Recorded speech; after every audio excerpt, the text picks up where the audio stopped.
ইরানে অ্যাম্বুলেন্সে ড্রোন হামলা চালিয়েছে ইসরায়েল। দেশটির এই হামলায় অন্তত ৩ জন নিহত হয়েছেন।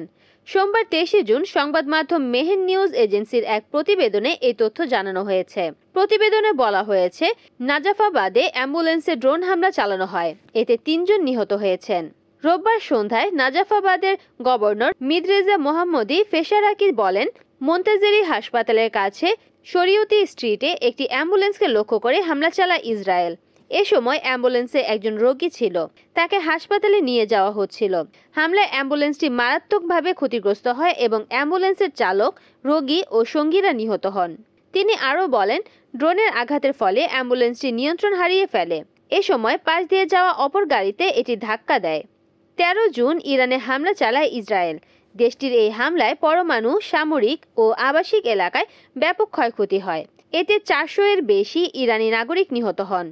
নিহতদের মধ্যে উচ্চপদস্থ সামরিক কর্মকর্তা, পরমাণু বিজ্ঞানী ও সাধারণ মানুষ রয়েছেন। ইরান এই হামলার পরপরই পাল্টা প্রতিক্রিয়া শুরু করে। ২২ জুন পর্যন্ত অপারেশন ট্রু প্রমিস ৩ এর আওতায় ইরান ইসরায়েলে মোট ২০ দফায় পাল্টা ক্ষেপণাস্ত্র হামলা চালিয়েছে। Desk news, NN TV.